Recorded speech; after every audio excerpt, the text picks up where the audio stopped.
Assalamualaikum warahmatullahi wabarakatuh. Kembali lagi bersama kami di channel YouTube Fakultas Farmasi UMI dalam segmen Ngopi, Ngobrol Pintar bersama Farmasi UMI.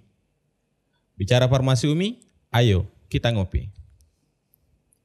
Sebelum kita melanjutkan menyapa tamu kita pada hari ini, kami mengingatkan kembali jangan lupa subscribe channel YouTube Fakultas Farmasi UMI, share dan komen, berikan masukan atas konten-konten untuk pengembangan Fakultas Farmasi UMI ke depan. Baik, pada kesempatan kali ini kita akan berbincang-bincang atau ngobrol bersama Ketua Program Studi Profesi Apoteker Fakultas Farmasi UMI. Nah, sekarang mari kita sapa beliau Bapak Apoteker Hendra Herman, MSc. Assalamualaikum Pak, bagaimana kabar hari ini? Waalaikumsalam warahmatullah. Ya, baik Kak Nas. Iya, jadi apa kesibukan? Ya, di pandemi ini kesibukan sekarang kita harus banyak strategi untuk yang pertama terkait protokol kesehatan dengan tetap mencapai apa yang kita inginkan dalam pembelajaran khususnya. Jadi masih aktif terus pembelajaran di profesi apoteker? 1 kali 24 jam Kak Nas. Iya, alhamdulillah. Baik, kita mungkin beberapa waktu ke depan akan berbicara mengenai apa-apa saja sih yang dilakukan atau apa sih yang menarik dari program profesi apoteker Fakultas Farmasi UMI. Baik, mungkin sebelumnya kenalan dulu dengan teman-teman di penonton channel Fakultas Farmasi UMI. Dari apa? Alumni mana sebenarnya? Dan baik. S2-nya dari mana? Apotekernya di mana? Ya. Ya, assalamualaikum warahmatullahi wabarakatuh. Kepada seluruh yang menonton channel YouTube ini, perkenalkan saya Apoteker Hendra Herman. Biasa orang memanggil saya dengan nama brandnya. Kalau obat ada brand, ada generik. Kalau generiknya Hendra Herman, brandnya Nonci.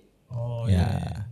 Nah, saya alumni S1 lahir dan besar di sini di Fakultas Farmasi UMI dari tahun baru pertama kali buka 2001. Oh, angkatan pertama juga. Angkatan pertama Kak Nas. Ya.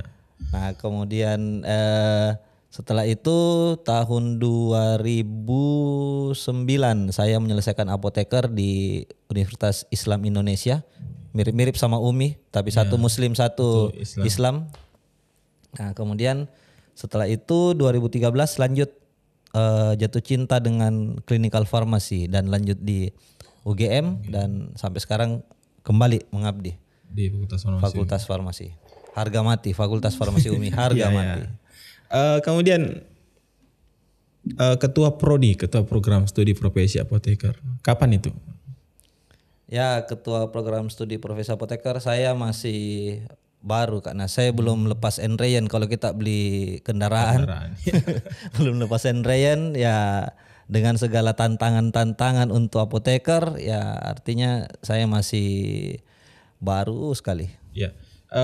Baik, mungkin kalau kesibukan lain Kak selain di prodi apa-apa yang selain di prodi saya juga saat ini praktek di Rumah Sakit Ibnu Sina ya, tapi apoteker ya? Praktek profesi. Oke, menyelesaikan S2-nya di UGM dan farmasi klinik ya Kak ya. Kemudian mengelola program studi profesi apoteker. Nah, sekarang mungkin apa sih atau bagaimana sih sejarahnya program studi profesi apoteker ini Kak? Ya, profesi apoteker itu kita buka 2001 Fakultas Farmasi berdiri dan setelah perjuangan yang cukup berat ya, tapi menyenangkan, akhirnya di tahun 2016 itu apoteker kita sudah mendapatkan persetujuan dari kementerian untuk membuka program studi profesi apoteker setelah mendapatkan akreditasi B sebagai salah satu syaratnya. Dan sekarang sudah sampai angkatan 11 Kak Nas. Sudah berjalan 11. Sudah berjalan sampai 11 angkatan. Artinya 5 tahun lebih. 5 tahun 1 semester ya. Iya. Kemudian apa sih tujuannya program studi profesi apoteker ini ada Kak?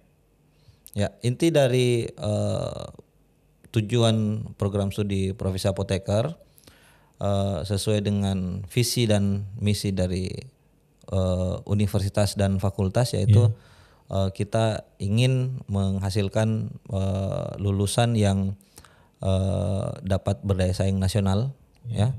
Salah satunya itu Mas UKI nasional. Iya, Ya. nasional. Mohon maaf ya pemirsa, saya sudah terbiasa panggil Mas dengan Kakak Nas ini. Ya, berdaya saing nasional, kemudian di UKI nasional. Sekarang kalau di pembelajaran program studi apoteker apa sih yang berbeda Kak dengan yang minimal begini? Mengapa sih orang-orang harus memilih apoteker farmasi Umi? Jualan ini Kas. Iya. Ya, Silakan dijual kalau ini. promosi sudah masuk item promosi dan ini bukan yang dibuat-buat Kak Nas ya, tapi ya alhamdulillah yang salah satu merupakan daya tarik dari program studi profesi apoteker, yang pertama adalah sistemnya. Terus yang kedua adalah tim-tim pengajarnya, ya. Kemudian yang ketiga adalah manajemen waktu untuk perkuliahan yang betul-betul kita perketat sehingga mahasiswa juga dapat merencanakan kegiatan-kegiatan yang lain. Jadi kalau yang dari segi kita bilang tadi, yang pertama adalah proses pembelajaran. Ya.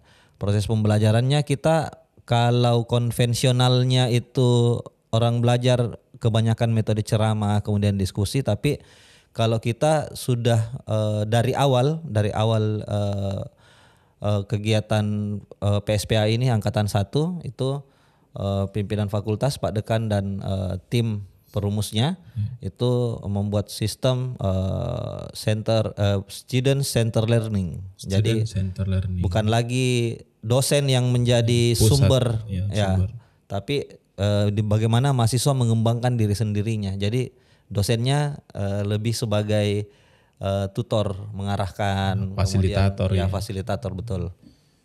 Ya, jadi memang beberapa mahasiswa itu awalnya yang belum memahami konsep ini awalnya merasa berat karena sangat dipaksa, terpacu untuk mengejar proses perubahan kebiasaan. Betul. Dari satu. Ya, kebiasaan dari satu kan dapat informasi mempelajari, ini tidak, dia harus mencari sendiri dengan modal yang harusnya yang harusnya sudah ada di S1. Ya, kalau dia tertinggal ya dia harus mengejar dulu itu modalnya baru ini mampu mengiringi. Ya, banyak yang awalnya berat tapi ya sudah berlangsung beberapa minggu dia sudah rasakan manfaatnya, sehingga ada yang merasa terlalu cepat ini proses. Harusnya durasinya lebih panjang. Ya. Nah, baik Kak.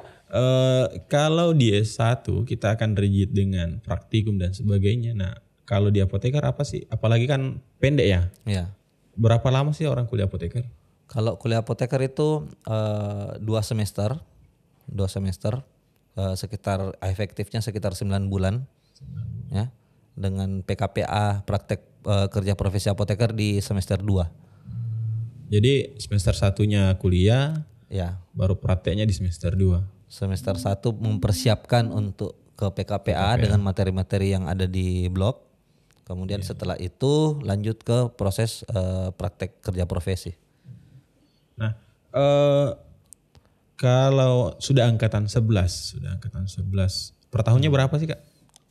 Per tahun per semesternya, setiap penerimaan berapa mahasiswa? Oh, setiap penerimaan. Nah, kita di sini selain penerimaan mahasiswa itu kita strike, jadi tidak boleh kebanyakan karena terkait aturan. Kemudian kita inginkan juga kualitas yang kita keluarkan itu sesuai sehingga tidak membebani terlalu banyak. Ya, kita terima paling banyak itu 100 paling banyak. Dan 100 itu bukan cuma alumni atau memang khusus alumni? Untuk tujuan utama dari PSPA ini adalah kita menampung alumni S1 kita. Jadi tujuan utamanya. Tetapi tetap kita membuka untuk dari luar juga, tidak membatasi. Yang penting satu, Mas, lolos seleksi. Lolos seleksi. Iya. Seleksi ya sekira setiap semester kayak. Setiap semester. Setiap semester, kemudian seleksinya juga dilangsungkan dengan ketat, bahkan mungkin sangat ketat. Ya, tidak bernafas Kak Nas. Setiap semester tidak ada waktu untuk bernafas. Prodi ya. Kegiatannya ya. Baik Kak, program pembelajaran mungkin sudah dijelaskan sedikit. Sehingga teman-teman yang lain mungkin bisa berpertimbangkan, oh kalau saya memilih Apoteker UMI saya akan hadapi ini, ya. Nah sekarang tadi katanya berdaya saing nasional salah satu indikatornya adalah UKAI, ya, ujian kompetensi apoteker. Bagaimana mempersiapkan mahasiswa ini? Pertanyaan yang sangat menarik ini. Bagaimana yang mempersiapkan? Ya paling tidak dimulai dari seleksi ketat dan sebagainya. Ya, dari awal kita sudah siapkan dengan yang tadi Kak Nas sudah sampaikan, ya kita seleksi ketat di awal.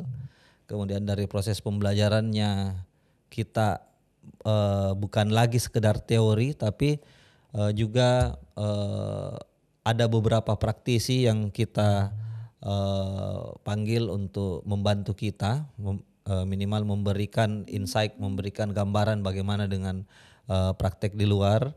Kemudian setelah itu ada kegiatan rutin yang meskipun tidak masuk dalam perkuliahan, ya, yaitu tryout internal dengan menggunakan fasilitas CBT, ya. Kemudian semua tenaganya, dosennya itu open juga 24 jam untuk dimintai konsultasi jika ada yang ingin ditanyakan terkait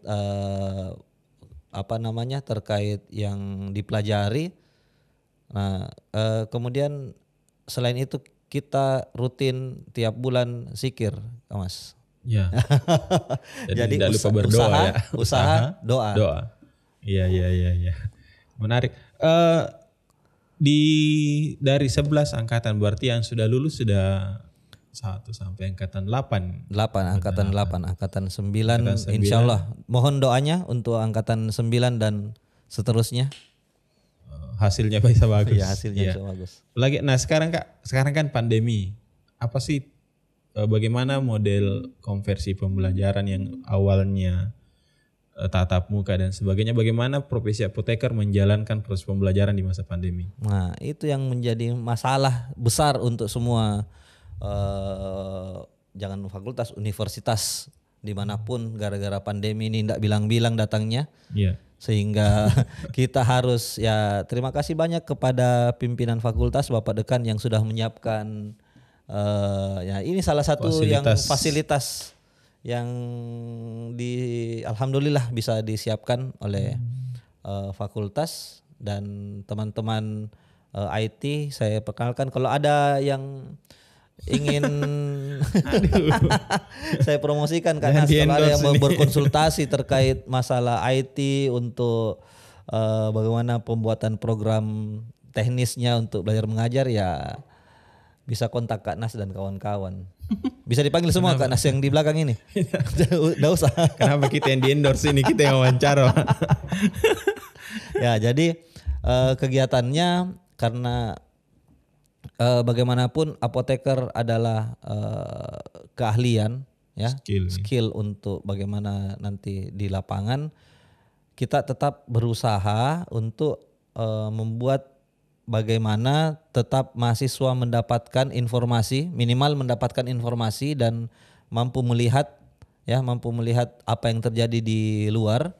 Kemudian dapat melatih skillnya dengan paling banyak kita gunakan adalah dengan role playing dengan simulasi yang dulunya kita bisa menggunakan ruangan praktikum untuk praktek, tapi sekarang ya simulasi secara virtual dengan harapan minimal dapat secara prinsip sudah memahami Ya. Kalau secara skill, keterampilan, insya Allah nanti akan bisa diasah ketika nanti mereka sudah berada di lokasi kerja masing-masing atau praktek. Jadi pembelajaran PKPA pun juga terpaksa seperti itu. PKPA untuk angkatan 7 itu masih mendapatkan setengah, masih sempat ada di lapangan sebelum ditarik. Iya, ada gelombang. Ya, yang angkatan 8 dan angkatan 9 ini full online. Tetapi tetap kita mengundang praktisi-praktisi untuk berdiskusi, memberikan gambaran, kemudian menjawab semua hayalan-hayalan yang dari mahasiswa secara teori seperti ini, kalau praktek bagaimana ya itu. Nah, di angkatan 10 ini sebenarnya kami sudah merencanakan, yang saat ini kami merencanakan hybrid. Jadi tetap ada online, tetapi tetap ada di lapangan. Tetapi karena ini kasus meningkat lagi ya terpaksa untuk sementara gelombang 1. Ya, gelombang 1 kita full online dulu. Insya Allah mudah-mudahan COVID cepat teratasi atau terkontrol atau didapatkan metode yang bisa kita kembali normal. Ya. Baik Kak, mungkin yang berikutnya adalah UKI. Informasi tentang UKI ini mungkin kalau sekarang sih pandemi cuma 1 ya.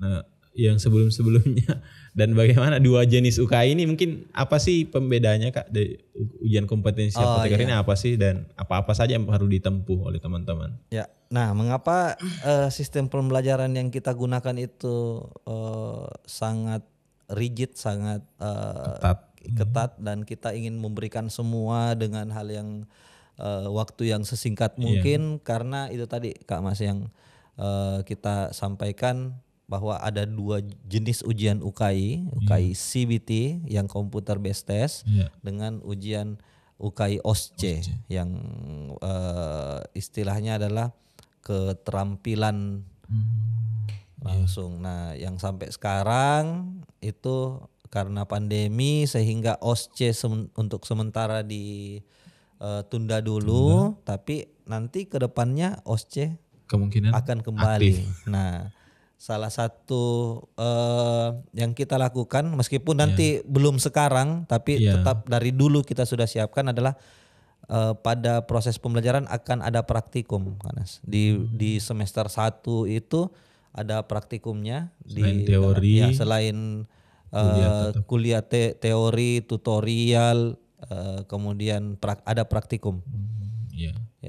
Praktikumnya itu ya kita sedekat mungkin dengan memberikan gambaran OSCE, supaya pada saat OSCE nanti sudah punya pasal-pasalnya OSCE yang dibentuk. Kebanyakan gugup sehingga nggak bisa mengerjakan, tapi kalau sudah terbiasa dengan paparan itu. Ya, saya kira UKI kalau alumninya Kak sudah di mana saja sekarang? Sudah banyak, sudah sampai angkatan 8. Ya, alumninya itu sudah provinsi sekarang dari masih Sabang sampai Merauke Kak. Masih Sabang sampai Merauke ya. Belum berubah. Ya, kalau dari Sabang sampai Merauke ya kita bisa bilang seperti itu. Alumninya sudah tersebar. Sudah tersebar di mana-mana dan alhamdulillah sudah siap pakai semua, sehingga kemarin saya mencari fresh graduate untuk direkomendasikan ke salah satu fasilitas kesehatan, sampai saya kesulitan untuk mencari siapa yang belum kerja ini. Semuanya sudah punya tanggung jawab. Ya, saya kira mungkin itu yang penting sih Kak. Kalau pendaftaran sendiri bagaimana Kak untuk angkatan 11 sudah masuk, angkatan 12 bagaimana? Angkatan 12 pendaftarannya silahkan sering-sering cek di website atau follow Instagram, sangat update ya. Kecepatan update-nya itu 1 menit di atas rata-rata. Di atas rata-rata ya. Ya, silakan di subscribe, kemudian banyak juga info-info yang bisa didapatkan dari channel-channel. Ya, sehingga insya Allah ndak susah untuk cari informasinya Kak. Ndak usah telepon siapa di UMI untuk cari kapan pendaftaran dibuka. Insya Allah selalu up to date untuk. Yang selalu ada di setiap pendaftaran Kak, isu-isu jatah. Bagaimana? Itu sangat menarik itu. Isu-isu jatah. Ini banyak yang salah kaprah bahwa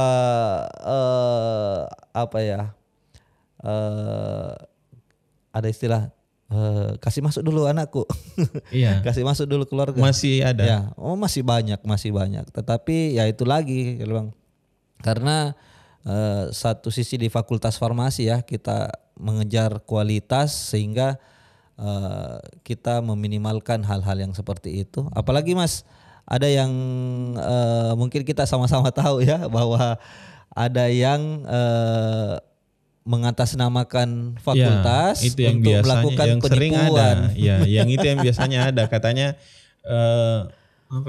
biasa dia mengeluh saya dapat jatah, ada yang bisa dibayar, ada yang bisa di ini. Ya. Di mana kameranya Mas?